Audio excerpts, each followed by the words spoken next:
Hello welcome दोस्तों। आज हम लोग इटली का एकीकरण के बारे में जानेंगे। ठीक, ये क्लास 10th का हिस्ट्री का महत्वपूर्ण क्वेश्चन है जो कि इटली के एकीकरण के बारे में पूछा जाता है।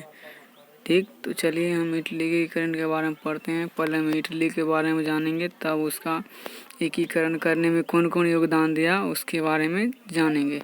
सबसे पहले इटली के बारे में। इटली जो था 13 भागों में विभाजित था। कितने भाग में था? 13 भागों में विभाजित था। इटली के एकीकरण में सार्डिनिया पिडमाउंट राज ने अगुवाई की थी। इटली के एकीकरण में कौन अगुवाई की थी? सार्डिनिया और पिडमाउंट ने अगुवाई की थी। और सार्डिनिया का शासक जो था विक्टर इमैनुअल था। सार्डिनिया का शासक विक्टर इमैनुअल था। एकीकरण की शुरुआत, किसका एकीकरण की शुरुआत? इटली के एकीकरण की शुरुआत लोम्बार्डी एवं सार्डिनिया से शुरू हुई। इटली के एकीकरण की शुरुआत कहाँ से हुई? लोम्बार्डी और सार्डिनिया से हुई। इटली के एकीकरण में 3 लोग महत्वपूर्ण योगदान दिया। कितने लोग? 3 लोग महत्वपूर्ण योगदान दिया। चलिए हम ये तीनों के बारे में जानते हैं। कौन कौन तीनों लोग था?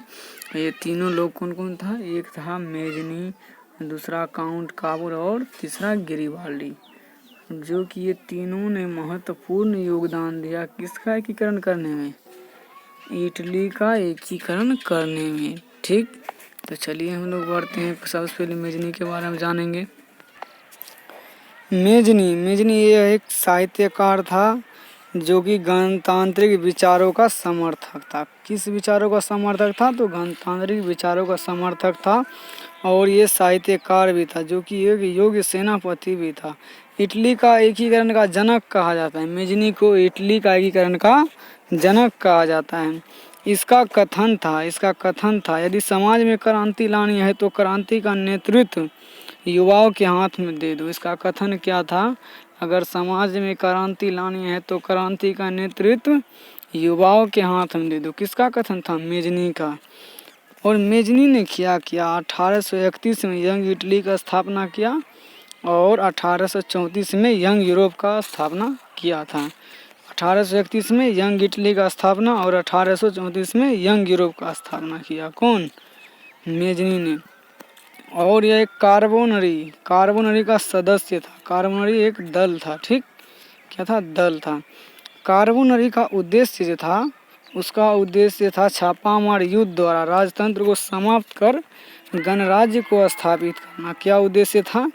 छापामार युद्ध द्वारा राजतंत्र को समाप्त कर गणराज्य को स्थापित करना। मेजनी के बारे में हम लोग अब जान चुके हैं। अब चलते हैं काउंट काबूर के बारे में जानते हैं। काउंट काबूर जो कि कूटनीतिज्ञ एक राष्ट्रवादी सफल व्यक्ति था। क्या था?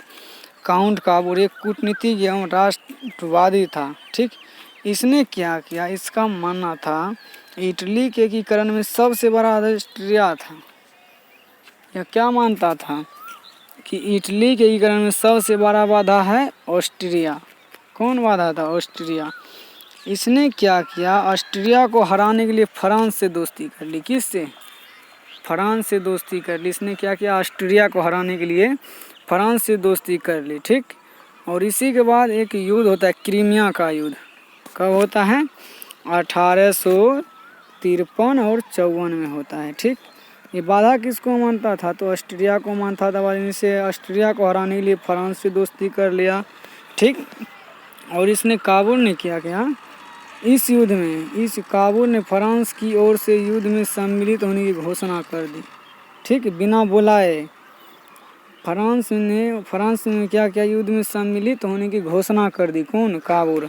बिना बुलाए। और फ्रांस ने कोई आग्रह नहीं किया था। फ्रांस जो था कोई आग्रह नहीं किया था काबूल से कि आइए मेरे युद्ध में मदद करिए। लेकिन फिर भी ये काबूल क्या किया?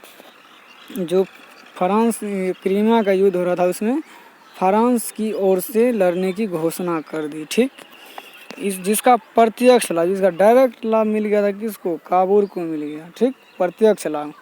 जब युद्ध के समाप्त हो गया, कौन युद्ध? क्रीमिया का युद्ध जब समाप्त हो गया तो पेरिस में एक शांति सम्मेलन हुआ। क्या हुआ? पेरिस में शांति सम्मेलन हुआ था। इसमें क्या किया, काबूल ने फ्रांस ऑस्ट्रिया के साथ पीडमोंट को ही बुलाया। किसको बुलाया? पेरिस शांति सम्मेलन में फ्रांस तथा ऑस्ट्रिया के साथ पीडमोंट को भी बुलाया था। ठीक, चलिए, जिससे काबुल की और महानता बढ़ गई। चारों ओर इसके बारे में चर्चा फैल गई। किसके बारे में? काबुल की, और उसकी महानता फैल गई थी। इस सम्मेलन में काबुल ने जो था, इस सम्मेलन में काबुल ने इटली में, ठीक, इटली में ऑस्ट्रिया के हस्तक्षेप, यानी ऑस्ट्रिया जो था हस्तक्षेप कर रहा था इटली में, जो कि ऑस्ट्रिया नहीं चाहता था कि इटली का एकीकरण हो, एकदम टांग अड़ाता था। ठीक, नहीं चाहता था कि इटली का एकीकरण हो। तो ये क्या किया, इस सम्मेलन में काबुल ने इटली में ऑस्ट्रिया के हस्तक्षेप को गैर कानूनी घोषित कर दिया। क्या कर दिया? गैर कानूनी घोषित कर दिया। जिसके कारण क्या हुआ, जिसके कारण संपूर्ण यूरोप का ध्यान किस पर आ गया? इटली पर आ गया। जिसके कारण संपूर्ण यूरोप का ध्यान इटली पर आ गया।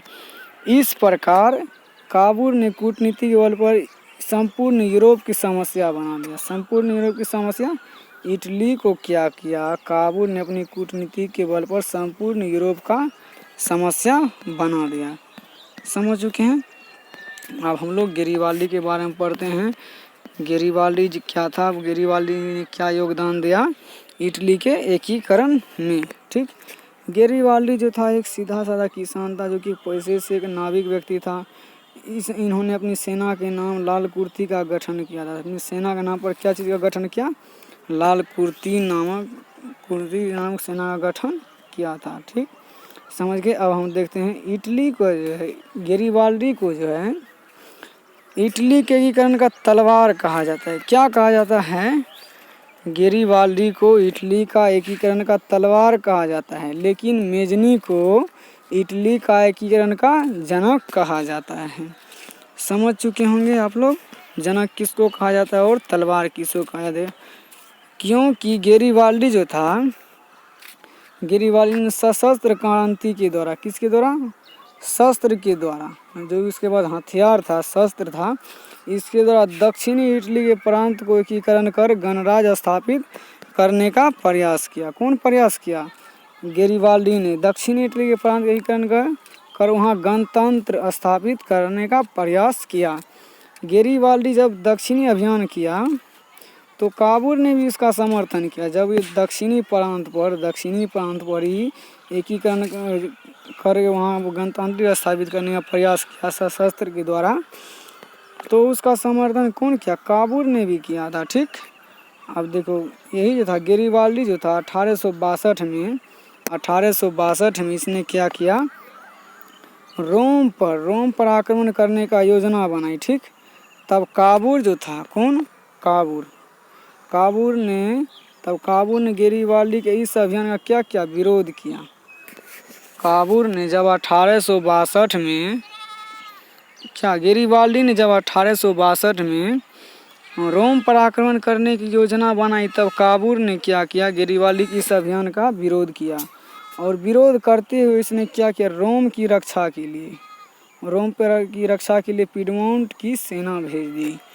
कहाँ सेना भेज दी? पीडमोंट की सेना भेज दी, जिससे कि रोम का रक्षा हो सके। इसी बीच गेरिबाल्डी का भेंट जो था ना काबुल से हुई। जब उससे भेंट हुआ तो इस अभियान, ये जो रोम अभियान था वहीं पर ख़त्म हो गया। ठीक, ये रोम अभियान वहीं पर ख़त्म हो गया। और इटली और दक्षिणी इटली को जो भी क्षेत्र जीता था गेरिबाल्डी, जो भी क्षेत्र जीत चुके थे वो गेरिबाल्डी जो है ना विक्टर इमैनुअल को सौंप दिया। जो भी दक्षिणी क्षेत्र जीते हुए थे गेरिबाल्डी, वो विक्टर इमैनुअल को सौंप दिया। ठीक, रोम जो था, रोम तथा वेनेशिया जो शेष इटली का भाग था, उसका एकीकरण विक्टर इमैनुअल ने किया था। कौन किया? विक्टर इमैनुअल ने किया था। इस प्रकार 1871 में, कब? 1871 में इटली का एकीकरण पूरा हो गया। ठीक, इस एकीकरण में कौन कौन नेता थे जो राष्ट्रवादी नेता जो महत्वपूर्ण योगदान दिया? मेजनी था, गेरिबाल्डी था और काउंट काबूल था। और हल्का फल्का एक दूगो राज्य जैसे वेनेशिया और रोम जो था, इसका एकीकरण कौन किया? इमैनुअल क्या था, Victor Emmanuel. Thanks for watching. देखिए मेरा यूट्यूब चैनल का नाम है PK आर्ट्स क्लासेज और यहाँ पर आपका हर वीडियो लगभग मिल जाएगा, इसीलिए इस चैनल को सब्सक्राइब ज़रूर करें। थैंक्स।